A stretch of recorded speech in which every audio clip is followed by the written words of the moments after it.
Hello friends, ഇന്നത്തെ എപ്പിസോഡിൽ ഗാഥയ്ക്ക് വേണ്ടി പൂജകൾ നടത്തുവാനായി നാഗത്തറയിലേക്ക് തങ്കവും മോളിക്കുട്ടിയും കൂടി എത്തിച്ചേരുന്നു. അപ്പോഴേക്കും ഗാഥയുടെ ഫോണിലേക്ക് സിത്താര വിളിച്ചു. കൃത്യസമയത്ത് തന്നെ ക്ഷേത്രത്തിൽ എത്തിയല്ലോ എന്നും പൂജകളൊക്കെ തുടങ്ങിയോ എന്നും ഒക്കെ അന്വേഷിച്ചപ്പോൾ ഞാൻ പൂജ ചെയ്യാനായിട്ട് ക്ഷേത്രത്തിലേക്ക് വന്നതേ ഉള്ളൂ മമ്മി എന്ന് ഗാഥ പറഞ്ഞു. ഇപ്പോ ഈ മോളിക്കുട്ടിയുടെ വണ്ടിക്കാണ് വന്നതെന്നൊക്കെ ഇഷ്ടമില്ലായ്കയോടുകൂടി ഗാഥ പറയുന്നത് കേട്ട് ഉടനെ തന്നെ സിത്താര പറഞ്ഞു, മോള് ആ ഫോണൊന്ന് മോളിക്കുട്ടിയുടെ കയ്യിൽ കൊടുക്ക്. എന്തിനാ മമ്മി എന്ന് ചോദിച്ചത്, മോളൊന്ന് കൊടുക്ക് എന്ന് പറഞ്ഞു. പിന്നെ മനസ്സിലാ മനസ്സോടെ ഫോൺ എടുത്ത് മോൾക്കുട്ടിയുടെ കയ്യിലേക്ക് കൊടുത്തത് മോൾക്കുട്ടി കോൾ എടുത്ത ഉടനെ തന്നെ എന്താ മേഡം എന്ന് ചോദിച്ചു. അപ്പോഴേക്കും സിത്താര പറഞ്ഞു, അതെ മോൾക്കുട്ടി, മോളുടെ സ്വഭാവം മോൾക്കുട്ടിക്ക് അറിയാവുന്നതാണല്ലോ. എന്തിനും പിടിവാശിയും എടുത്തുചാട്ടം കൂടുതലുള്ള ആളാ. അതുകൊണ്ട് തന്നെ ഇപ്പോ ഒരു കാര്യം ഞാൻ പ്രത്യേകം മോൾക്കുട്ടിയോട് പറയാൻ വിളിച്ചതാണ്. അവള് ചിലപ്പോ പൂജയിൽ എന്തെങ്കിലുമൊക്കെ പ്രശ്നങ്ങൾ ഉണ്ടാക്കിയേക്കും. പൂജ ഭംഗിയായി പൂർത്തിയാക്കാതെ അവൾ എന്തെങ്കിലും കുഴപ്പങ്ങൾ ഉണ്ടാക്കും. അതുകൊണ്ട് അങ്ങനെ ഒരു കാരണവശാലും ആ പൂജ മുടങ്ങിപ്പോകാൻ പാടില്ല. പൂജ തീർച്ചയായിട്ടും ഭംഗിയായി പൂർത്തിയാകണം. അതിന് മോളിക്കുട്ടിയുടെ ഒരു ശ്രദ്ധ ഉണ്ടാകണം. എല്ലാത്തിനും മോളിക്കുട്ടി മുന്നിൽ തന്നെ നിൽക്കണം എന്ന് പറഞ്ഞപ്പോൾ ഇത് കേട്ട മോളിക്കുട്ടി പറഞ്ഞു, മേഡം ഞാൻ എന്ത് ചെയ്യാനാണ്? പൂജയും മറ്റു കാര്യങ്ങളും ചെയ്യേണ്ടത് ഗാഥയല്ലേ. അത് ചെയ്യേണ്ട ആള് അഹങ്കാരവും ഈ തൻ്റെടവും തന്നിഷ്ടവും ഒക്കെ മാറ്റി വെച്ച് കഴിഞ്ഞാൽ പകുതിയും ആശ്വാസവും. എന്നാൽ ഈ തൻ്റെടത്തോടെയും ഈ അഹങ്കാരം പറച്ചിലും അഹന്തയും ഒക്കെയാണല്ലോ കൈമുതലായിട്ടുള്ളത്. അതുകൊണ്ട് ഓരോന്ന് ചെയ്തു കൂട്ടുമ്പോൾ അതിൻ്റെതായ പ്രശ്നങ്ങൾ ഉണ്ടാകും. അത്രയേ ഉള്ളൂ മേഡം എന്നറിയിച്ചു. എന്തായാലും കൃത്യമായി മോളിക്കുട്ടി അതെല്ലാം ഒന്ന് നോക്കി ചെയ്യണമെന്നും അവളെ പറഞ്ഞ് മനസ്സിലാക്കിക്കണമെന്നും ഞാൻ കാര്യങ്ങളൊക്കെ പറഞ്ഞിട്ടുണ്ട്. ഇനി അഥവാ എന്തെങ്കിലും പ്രശ്നങ്ങൾ ഉണ്ടാക്കിയാൽ അത് മോളിക്കുട്ടി ഒന്ന് ഇടപെട്ട് അതിന് വേണ്ട രീതിയിൽ അതൊക്കെ ഒന്ന് കൈകാര്യം ചെയ്യണമെന്ന് അറിയിച്ചു. ശരി മേഡം, ഞാൻ നോക്കിക്കോളാം എന്ന് പറഞ്ഞ് ഫോൺ വെച്ച് കഴിഞ്ഞത് ഫോൺ ഗാഥയ്ക്ക് കൊടുക്കാതെ കയ്യിൽ പിടിച്ചുകൊണ്ട് മോളിക്കുട്ടിയിരുന്നു. ഇത് കണ്ടതും ഗാഥ ഫോൺ ആവശ്യപ്പെട്ടപ്പോൾ മോളിക്കുട്ടി പറഞ്ഞു, അതെ ഇനിയിപ്പോ ഫോൺ പിടിക്കണ്ട. മേഡം പറഞ്ഞതേ പൂജ ഭംഗിയായി പൂർത്തിയാക്കാനാ. അതിനെ ദൈവത്തോടെ പ്രാർത്ഥിച്ചുകൊണ്ട് പൂജയ്ക്ക് വേണ്ട കാര്യങ്ങൾ ചെയ്യാൻ നോക്ക് എന്ന് പറഞ്ഞ് അതിനുശേഷം ഫോൺ എടുത്താൽ മതി എന്ന് പറഞ്ഞ് മോളിക്കുട്ടി ഫോൺ കയ്യിൽ പിടിച്ചുകൊണ്ടിരുന്നു. അപ്പോഴേക്കും നാഗത്തറയിലെ പൂജകൾ ചെയ്തുകൊണ്ടിരുന്ന പൂജാരി അരികിലേക്ക് എത്തിയിട്ട് പറഞ്ഞു, അതെ നേരത്തെ തന്നെ കാര്യങ്ങൾ പറഞ്ഞിരുന്നത് കൊണ്ട് കൃത്യമായി തന്നെ എല്ലാം ചെയ്യാൻ സാധിച്ചിരുന്നു. അതുകൊണ്ട് വേണ്ട വിധത്തിൽ പൂജകൾ നേരത്തെ ആരംഭിച്ചിരുന്നു. ഇനി മറ്റൊന്നും ആലോചിച്ച് ഇനി ആശങ്കപ്പെട്ട് നിൽക്കേണ്ടതില്ലല്ലോ. പൂജകൾ ഭംഗിയായി ഇവിടെ നടക്കുന്നുണ്ട്.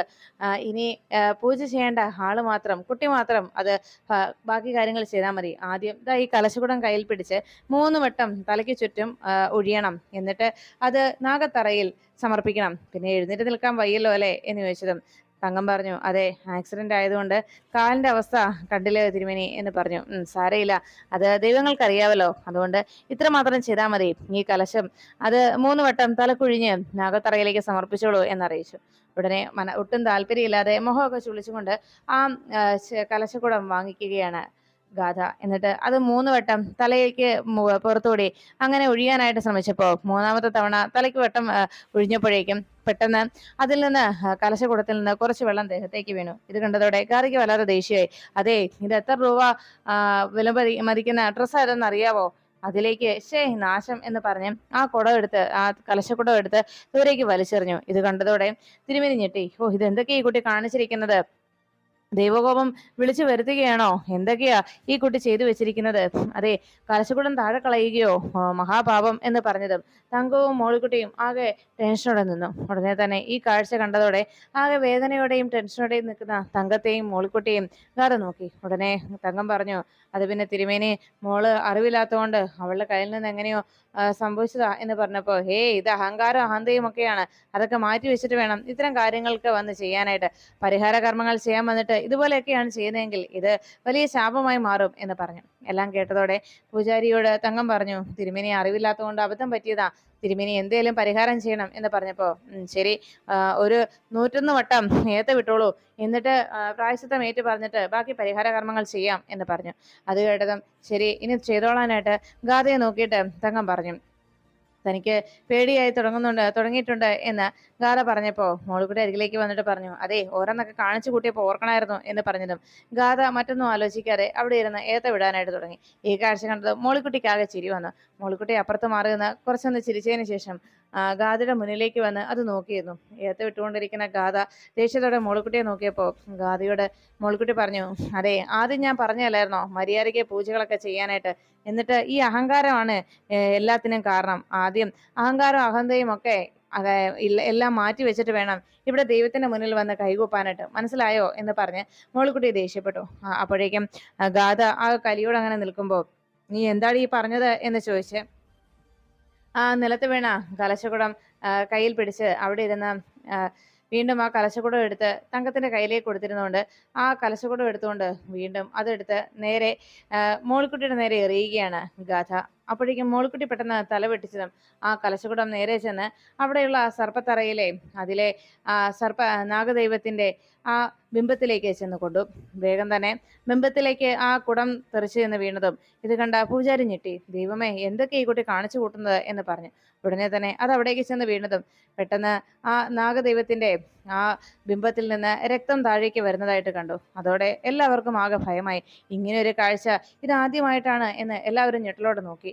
ഈശ്വര, എന്തൊക്കെ ശാപമാണ് ഈ കുട്ടി വരുത്തി വെച്ചിരിക്കുന്നത് എന്ന് വേദനയോടെ പൂജാരി അറിയിച്ചു.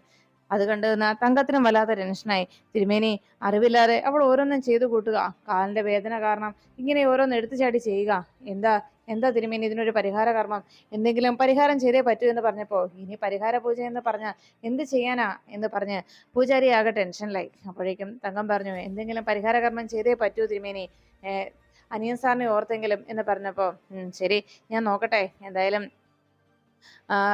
പരിഹാര കർമ്മങ്ങൾ ചെയ്യാമെന്ന് പറഞ്ഞ് പൂജാരി പോകാൻ തുടങ്ങിയപ്പോഴേക്കും പെട്ടെന്ന് തങ്കം ചോദിച്ചു, അയ്യോ, അപ്പൊ പേരും നാളും വേണ്ടേ എന്ന് ചോദിച്ചപ്പോ, അതൊക്കെ ഇവിടെ ഉണ്ടല്ലോ, സ്ഥിരമായി ഇവിടെ പൂജയും വഴിപാടുകളും ചെയ്യുന്നതല്ലേ, അതും അനിയൻ സാറ് തന്നെ വന്ന് എന്ന് പറഞ്ഞ് അദ്ദേഹം പോകുന്നു. ഇത് കണ്ടതോടെ മോളിക്കുട്ടിക്കും തങ്കത്തിനും ആകെ ടെൻഷനായി. അയ്യോ, ഇവിടെ ഉള്ളത് കൃഷ്ണമോളുടെ പേരും നാളുമല്ലേ, ആ പേരിലും നാളിലും ഈ പൂജ കഴിപ്പിച്ചാൽ പോരല്ലോ എന്ന് പറഞ്ഞ് അവരാകെ ടെൻഷനോടെ നിൽക്കുമ്പോഴേക്കും പെട്ടെന്ന് അരികിലെത്തി അങ്ങനെ തങ്കവും മോളിക്കുട്ടിയും ആശങ്കയോടെ അക്കാര്യം പറഞ്ഞുകൊണ്ട് നിൽക്കുമ്പോൾ ഇത് കണ്ടിരുന്ന ഗാഥയെ രൂക്ഷമായിട്ട് മോളിക്കുട്ടി നോക്കി. അപ്പോഴേക്കും ഗാഥ പറഞ്ഞു, എനിക്കിതെല്ലാം കണ്ടിട്ട് പേടിയാവുന്നുണ്ട് എന്ന് ഗാഥ പറയുമ്പോഴേക്കും അന്ന് വർഷങ്ങൾക്ക് മുൻപ് കളരിക്കൽ കുടുംബത്തിന് നാഗശാപം ഏൽക്കേണ്ടി വന്ന ആ ഒരു കഥ പെട്ടെന്ന് എല്ലാവരുടെയും മനസ്സിലൂടെ കടന്നുപോയി. അന്ന് ഏറ്റ ആ നാഗശാപം അത് കൃഷ്ണയെ മുൻനിർത്തി അവർ നടത്തിയ ആ വഴിപാടുകൾക്കും പൂജകളുടെയും ഫലമായിട്ട് ആ നാഗശാപം എന്നേക്കുമായി കളരിക്കൽ കുടുംബത്തെ വിട്ടൊഴിഞ്ഞതായിരുന്നു.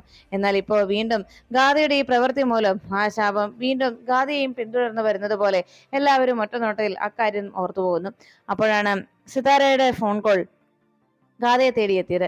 എല്ലാം മംഗളകരമായി നടന്നോ എന്ന ആശങ്കയോടെ സിതാര അന്വേഷിക്കുമ്പോഴേക്കും ഒന്നും പറയാനില്ലാതെ മോളിക്കുട്ടി എന്താ പറയണമെന്നറിയാതെ ദേഷ്യത്തോടെ ആ ഫോൺ ഗാഥയുടെ കൈകളിലേക്ക് ഏൽപ്പിച്ചു. ഇതിനിടയിൽ തങ്കം വേഗം തന്നെ ഫോൺ എടുത്ത് തിരിച്ച് വീട്ടിലേക്ക് എത്തിയതിനു ശേഷം ഫോണിൽ നിന്ന് കൃഷ്ണയുടെ ഫോണിലേക്ക് വിളിച്ചു. കൃഷ്ണ കോൾ എടുത്ത്, എന്താ അമ്മേ, എന്തുണ്ട് അവിടുത്തെ വിശേഷം എന്ന് അന്വേഷിച്ചു. അപ്പോഴേക്കും തങ്കം പറഞ്ഞു, മോളെ, ഇവിടെ ആകെ പ്രശ്നമാണ്. സിതാര മേഡം പറഞ്ഞ അനുസരിച്ച് ഗാഥയും കൂട്ടി ക്ഷേത്രത്തിൽ പോയി പൂജകൾ നടത്തിയിരുന്നു. പക്ഷേ പൂജകളിലൊക്കെ വിഘ്നങ്ങൾ വരുത്തുകയാണ് ഗാഥ ചെയ്തത്. അറിയാലോ ഗാഥയുടെ സ്വഭാവ രീതികൾ, അത് വലിയ നാഗകോപം വിളിച്ചു വരുത്തിയിരിക്കുകയാണ്. ഇനിയിപ്പോ എന്ത് ചെയ്യാന്നറിയില്ല. പൂജാരിയാണെങ്കിൽ പരിഹാര കർമ്മങ്ങൾ ചെയ്യാമെന്ന് പറഞ്ഞു. പക്ഷെ അതെല്ലാം തന്നെ മോളുടെ നാളിലും പേരിലും വരെ നടത്തുക, അതാണ് അതിലും വലിയ പ്രശ്നം എന്നറിയിച്ചു. എന്താ ഇനി ചെയ്യുക എന്ന് ചോദിച്ചപ്പോഴേക്കും അത് കേട്ട ഉടനെ കൃഷ്ണ പറഞ്ഞു, എന്നാ ഒരു കാര്യം ചെയ്യാമേ, ഞാനേ ഇവിടുത്തെ പൂജാരിയോട് വിവരങ്ങളൊക്കെ പറയാം. എന്നിട്ട് ഇവിടെ നാഗത്തറയില് ഗാഥയ്ക്ക് വേണ്ടിയുള്ള പാപ പരിഹാര പൂജകൾ ചെയ്യാം. അപ്പോ ഒരു പ്രശ്നമുണ്ട്, ഈ പ്രസാദം അത് ഗാഥയുടെ കൈകളിൽ എത്തിക്കണം, അല്ലെങ്കിൽ അത് കുഴപ്പമാവില്ല അമ്മേ എന്ന് പറഞ്ഞു. അതിനിപ്പോ എന്താ ചെയ്യുക, മോൾക്ക് ഇവിടേക്ക് വരാൻ പറ്റുമോ എന്ന് ചോദിച്ചപ്പോഴേക്കും ഉടനെ കൃഷ്ണ പറഞ്ഞു, ഒരു കാര്യം ചെയ്യാമേ, ഞാൻ എല്ലാം പൂജകൾ കഴിയുമ്പോൾ പ്രസാദം വാങ്ങിക്കാനായി ഇവിടേക്ക് മോളിക്കുട്ടി അമ്മ പറഞ്ഞയച്ചാൽ മതി. മോളിക്കുട്ടി വന്നു കഴിയുമ്പോഴേക്കും ഈ പ്രശ്നങ്ങളൊക്കെ മാറിക്കോളും എന്നറിയിച്ചു. എല്ലാം കേട്ട് കഴിഞ്ഞപ്പോഴേക്കും മോളിക്കുട്ടി അതെല്ലാം പറഞ്ഞു കഴിയുമ്പോൾ ഗാഥ പറഞ്ഞു, അതെ, ഒരു കാര്യം ചെയ്യാം. കൃഷ്ണ പറഞ്ഞു, അമ്മേ, അങ്ങനെ ഞാൻ പറയുമ്പോൾ അമ്മ മോളിക്കുട്ടി ഇവിടേക്ക് പറഞ്ഞയച്ചാൽ മതി എന്ന് അറിയിച്ചപ്പോൾ ശരി, അങ്ങനെ ആയിക്കോട്ടെ എന്ന് തങ്കം ഉറപ്പ് നൽകി. അതിനുശേഷം തങ്കം അങ്ങനെ ഉറപ്പ് കൊടുത്തു കഴിഞ്ഞതും മോളിക്കുട്ടിയെ അവിടേക്ക് പറഞ്ഞയക്കാമെന്നുള്ള തീരുമാനത്തിൽ തങ്കം അവിടെ സമാധാനത്തോടുകൂടിയിരുന്നു. ഈ സമയത്താണ് മോളിക്കുട്ടിയെ പറഞ്ഞയക്കാനായിട്ടുള്ള തീരുമാനത്തിലെത്തുമ്പോഴേക്കും അവിടെ കളരിക്കലേക്ക് ഹോസ്പിറ്റലിൽ നിന്ന് ഉദയനുമായിട്ട് നിർമ്മലയും കീർത്തിയും കൂടി മടങ്ങിയെത്തിയത്. അവർ ഇരുവരും ഉദയനുമായി നേരെ ആ വീട്ടുപടിക്കലേക്ക് എത്തിയപ്പോൾ കാറിൽ നിന്ന് ഇറങ്ങിയ ഉദയം പറഞ്ഞു, നിർമ്മലെ, ഒരു കാര്യമുണ്ട്. ഞാൻ അകത്തേക്ക് കയറി ചെല്ലുമ്പോഴേക്കും ആദ്യം ഇവിടെയുള്ളവർക്ക് എല്ലാവർക്കും അറിയേണ്ടത് കഴിഞ്ഞ ദിവസം നടന്ന സംഭവത്തെക്കുറിച്ച് എന്നെ ചോദ്യം ചെയ്യാൻ വരുമായിരിക്കും. അതിൽ നിന്ന് നീ എന്നെ രക്ഷിക്കണം നിർമ്മലെ എന്ന് പറഞ്ഞുകൊണ്ട് ഉദയനും കീർത്തിയും കൂടി അകത്തേക്ക് കയറുമ്പോൾ വാതുക്കലേക്ക് മുത്തശ്ശി വന്നു നിന്നു. അതെ, അങ്ങോട്ട് പോകാൻ വരട്ടെ, ഒന്ന് നിൽക്ക് എന്ന് പറഞ്ഞ് മുന്നിലേക്ക് വന്ന് നിൽക്കുകയാണ് മുത്തശ്ശി. മുത്തശ്ശിയെ കണ്ടതോടെ ആകെ ഞെട്ടലോടെ നോക്കുകയാണ് ഉദയൻ. അതെ, എനിക്ക് ചില കാര്യങ്ങൾ ചോദിച്ചറിയാനുണ്ട് എന്ന് പറഞ്ഞ് മുത്തശ്ശി അവരെ തടഞ്ഞങ്ങനെ നിർത്തി. ഇതിനിടയിൽ ഓഫീസിലേക്ക് പോകാനായി റെഡിയാകുന്ന നവീന് തന്റെ ഷർട്ട് ഇടാൻ കഴിയാതെ, ഷർട്ടിന്റെ ബട്ടൺസ് ലോക്ക് ചെയ്യാൻ കഴിയാതെ വല്ലാതെ ബുദ്ധിമുട്ടുന്ന കണ്ട് അരികിലേക്ക് കൃഷ്ണയെന്ന് എന്തു പറ്റി സാറേ എന്ന് ചോദിച്ചപ്പോഴേക്കും നവീൻ പറഞ്ഞു, അതെ, എനിക്ക് ഈ ബട്ടൺസ് ഒന്നും ഇടാൻ പറ്റുന്നില്ല എന്ന് പറഞ്ഞപ്പോ അതിനെന്താ, ഞാൻ ഇട്ട് തരാലോ എന്ന് പറഞ്ഞ് കൃഷ്ണ വേഗം തന്നെ ബട്ടൺസ് ഇട്ട് കൊടുത്തു.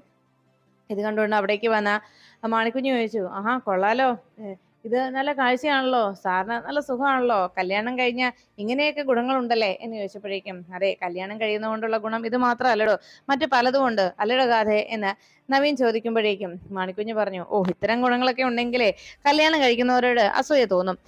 അതിരിക്കട്ടെ, സാറിന്ന് ഓഫീസിലേക്ക് വരില്ലേ എന്ന് ചോദിച്ചതും അതെ, ഓഫീസിലേക്ക് പോകുന്നതിന് മുൻപേ എന്തെങ്കിലും കൊടുക്കൽ വാങ്ങലുകൾ നിങ്ങൾക്കിടയിൽ ഉണ്ടെങ്കിലേ അതായിക്കോട്ടെ കേട്ടോ, ഇനി ഞാനായിട്ട് അതിന് പങ്കൊന്നും വരുത്തുന്നില്ല എന്ന് പറഞ്ഞ് വേഗം തന്നെ അവിടെ നിന്ന് മാണിക്കുച്ച് പുറത്തേക്ക് മാറുന്നു. ഈ സമയത്ത് നവീൻ പറഞ്ഞു, അതെ, എന്താ അവർ പറഞ്ഞതെന്നറിയാവോ എന്ന് ചോദിച്ചതും അതൊക്കെ എനിക്ക് മനസ്സിലാവുന്നുണ്ട്, തൽക്കാലം സാറ് അങ്ങോട്ട് പോകാൻ നോക്ക് എന്ന് പറഞ്ഞ് നവീനെ അവിടെ നിന്ന് കൃഷ്ണ മനഃപൂർവ്വം ഒഴിവാക്കി വിടുന്നു. അങ്ങനെ അവർ രണ്ടുപേരും കൂടി നേരെ ഹാളിലേക്ക് എത്തുമ്പോൾ തന്റെ ലാപ്ടോപ്പ് എടുത്ത് ഫയലൊക്കെ ചെക്ക് ചെയ്തുകൊണ്ടിരിക്കുകയായിരുന്നു മാണിക്കുഞ്ഞ്. ഉടനെ അരികിലേക്ക് വന്ന നവീനോട് മാണിക്കുഞ്ഞ് ചോദിച്ചു, അല്ല സാറേ, ഇപ്പോ നമുക്കേ ഓഫീസിലേക്ക് പോകുമ്പോഴേ അവിടെ ചെന്ന് കഴിയുമ്പോൾ ലഞ്ചിന്റെ ടൈമില് ചിലപ്പോ ഭക്ഷണം കഴിക്കാനായിട്ട് ആരെങ്കിലും സഹായത്തിന് സാറിന് വേണമല്ലോ.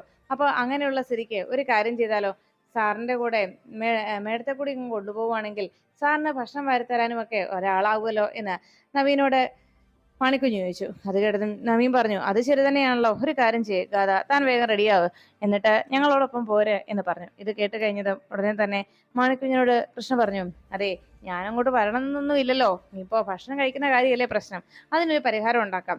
ഞാനങ്ങോട്ട് വരേണ്ട ആവശ്യമില്ല, ഉച്ച സമയത്ത് നിങ്ങൾ ഇങ്ങോട്ട് വന്നാൽ മതിയല്ലോ ഭക്ഷണം കഴിക്കാനായിട്ട്, അപ്പൊ പിന്നെ പ്രശ്നം തീരുമല്ലോ, ഞാനിവിടെ ഭക്ഷണം ഉണ്ടാക്കി വെക്കുകയും ചെയ്യാം, എനിക്ക് ഇവിടെ നിന്ന് ഭക്ഷണം ഉണ്ടാക്കാനുള്ള സമയവും കിട്ടും എന്ന് പറഞ്ഞു. അപ്പോഴേക്കും മാണിക്കുഞ്ഞ് പറഞ്ഞു, അത് ശരിയാണല്ലോ സാറേ, നമ്മളെ മേഡത്തെ ഇവിടുന്ന് കൊണ്ടുപോയാലേ ഭക്ഷണം ഉണ്ടാക്കേണ്ട മേഡം നമുക്കപ്പോ ഓഫീസിൽ വന്നിരുന്ന പിന്നെ ആര് ഭക്ഷണം ഉണ്ടാക്കും എന്ന് ചോദിച്ചു. ഇത് കേട്ടതോടെ നവീൻ ചോദിച്ചു, എടോ, ആദ്യം ഈ കാര്യം പറഞ്ഞത് ആരാടോ, താൻ തന്നെയല്ലേ എന്നാ ഗാഥയെ കൊണ്ടുപോകാന്നുള്ള ഒരു കാര്യം പറഞ്ഞത് എന്ന് ചോദിച്ചപ്പോ അതെ, അത് ശരിയാ സാറേ, ഞാൻ തന്നെയാ പറഞ്ഞത്, എന്നാലേ താൻ ഇനി കൂടുതലൊന്നും പറയണ്ട, വേഗം പോകാമടോ എന്ന് പറഞ്ഞ് നവീനും മാണിക്കുഞ്ഞിനോട് വണ്ടി ഇറക്കിക്കൊള്ളാനായിട്ട് അറിയിച്ചു. ശരിയെന്ന് പറഞ്ഞ നവീൻ അവിടുന്ന് മാണിക്കുഞ്ഞ് എണീക്കുമ്പോഴേക്കും നവീൻ വേഗം കൃഷ്ണയോട് പറഞ്ഞു, അതെ, അതൊക്കെ ഇരിക്കട്ടെ, അപ്പൊ എനിക്ക് തരാനുള്ളത് അന്നങ്ങ് വിട്ടേ എന്ന് പറഞ്ഞ് കവളത്ത് തൊട്ട് കാണിച്ചുകൊണ്ട് നവീൻ തനിക്ക് തരാനുള്ള സമ്മാനം തരാനായിട്ട് കൃഷ്ണയോട് പറഞ്ഞു. ഇത് മാണിക്കുഞ്ഞെ കണ്ടതും പെട്ടെന്ന് മാണിക്കുഞ്ഞ് ഫയൽ എടുത്ത് തന്നെ മുഖം മറച്ചിട്ട് പറഞ്ഞു, സാറേ, ഞാനൊന്നും കാണുന്നില്ല, കൊടുത്തോ കൊടുത്തോ എന്ന് പറഞ്ഞ് മാണിക്കുഞ്ഞ് അങ്ങനെ നിൽക്കുമ്പോഴേക്കും കൃഷ്ണ നവീനോട് പറഞ്ഞു, ഒന്ന് പോകുന്നുണ്ടോ, വെറുതെ ആളെ നാണം കെടുത്താതെ എന്ന് പറഞ്ഞ് കൃഷ്ണ കളിയാക്കിക്കൊണ്ട് നവീനോട് മാണിക്കുഞ്ഞിന്റെ കൂടെ പോകാനായിട്ട് പറയുന്നു. അങ്ങനെ മാണിക്കുഞ്ഞിനെ വിളിച്ചുകൊണ്ട് നവീൻ അവിടെ നിന്ന് നേരെ ഓഫീസിലേക്ക് പുറപ്പെട്ടു. ഈ സമയത്ത് ഉദയനെ ചോദ്യം ചെയ്യാനുള്ള തീരുമാനത്തിൽ നിന്ന് പിന്മാറാതെ അവിടെ നടന്ന സംഭവങ്ങൾക്ക് ഉത്തരവാദി ആരാണെന്ന് കണ്ടുപിടിച്ച് തീരുവെന്നുള്ള തീരുമാനത്തിൽ ഉറച്ചു നിൽക്കുകയായിരുന്നു സരസ്വതിയമ്മ.